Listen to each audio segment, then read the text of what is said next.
Excise duty कम कर दी गई है, उससे इसकी क्षतिपूर्ति हो जाएगी।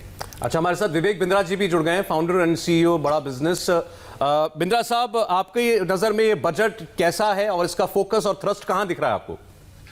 बजट बहुत सुंदर है, लगभग सभी के लिए कुछ ना कुछ देने का प्रयास किया है। आई थिंक काफी इसमें ब्रेनस्टॉर्मिंग, कॉन्टेम्पलेशन किया गया है। What I was happy was, देखिए, economy, infrastructure, system, technology, demography और डिमांड, ये 5 चीजें बड़ी महत्वपूर्ण होती हैं जिससे आप एक देश को आगे बढ़ा सकते हैं, देश को मजबूती दे सकते हैं। एमएसएमई कंट्रीब्यूशन में जो 15,700 करोड़ डाला है, which is double of last year, which is real inspiring for us, हमें अच्छा लगता है।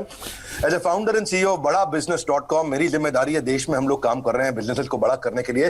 तो 3 लाख करोड़ का इमरजेंसी क्रेडिट लाइन है, दैट इज ऑल्सो गुड, जो आत्मनिर्भर भारत अभियान को आगे बढ़ा रहा है। और डिजिटल मोड ऑफ पेमेंट में जो फिनटेक के लिए 1500 करोड़ को ईयर मार्क किया है, I think that is also very welcoming initiative, उससे अच्छा लगा।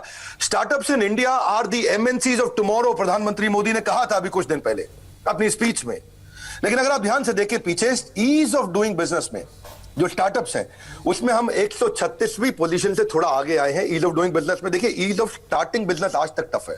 उसमें जो इन्होंने 1% कंपनी ओपीसी काम किया है, वो एक अच्छा इनिशिएटिव है कि विदेश से आकर के पहले 6 महीना लगता था किसी को ओपीसी शुरू करने में, आज वो 4 महीने के अंदर कर सकता है उसके पास, और अब दूसरा डायरेक्टर लेने की आवश्यकता नहीं है। यानी कि और इनिशिएटिव्स बढ़ेंगे, और पहले 6 महीने से इसको 4 महीने किया गया है, दैट्स गुड। एक चीज मैं यहां ध्यान देना चाहता हूं, आपका ध्यान दिलाना चाहता हूं कि हम ईज ऑफ डूइंग बिजनेस में 63वीं रैंक पे हैं, पर ईज ऑफ स्टार्टिंग बिजनेस में अभी भी 136वीं रैंक पे रहे हैं जी। आप अगर दिल्ली के अंदर रेस्टोरेंट खोलना चाहते हैं, आपको 45 डॉक्यूमेंट चाहिए, जिसमें 26 लाइसेंस खाली दिल्ली पुलिस से चाहिए।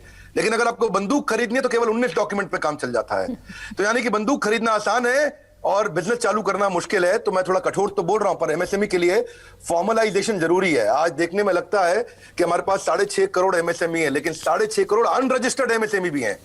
यानी कि आप जरा ध्यान दीजिएगा प्लीज, 65 मिलियन अगर रजिस्टर्ड है तो 65 मिलियन अनरजिस्टर्ड भी हैं, और 170 मिलियन यानी कि सोलोप्रेन्योर, वॉन्टरप्रेन्योर, वो लोग कॉलेज से निकलने वाला जो यूथ है उसको मिस नहीं करना चाहिए, जो अभी जवान निकल के बाहर आ रहा है इस समय कॉलेज से। इसमें कोई शक नहीं बिंद्रा जी कि आप जो बातें कह रहे हैं उसमें कई सारी चीजें हैं अभी जो सरकार को करनी है, लेकिन रिस्ट्रक्चरिंग के तौर पर सरकार ने अभी एक बड़ी कोशिश की है। अगर उसका एक ब्रीफ खाका हम आपके सामने रखें, आप देखें, सिर्फ हेल्थ सेक्टर में सरकार ने 64,000 करोड़ का नया एलोकेशन सामने रखा रही है। लेकिन आपकी बातों से कहीं ऐसा लगा अग्रवाल साहब कि जो प्राइवेट पार्टिसिपेशन है इस खर्च में और ऐसी अनाउंसमेंट्स भी आई है, हमें उम्मीद ये थी कि कुछ और ज्यादा हो पाएगा, लेकिन स्टेप है उस तरफ। ये जो मेगा डीएफआई जो अनाउंस किया है, जिसमें 20,000 करोड़ की कैपिटल सरकार देगी, and inflation, employment and the economy. जी बिल्कुल।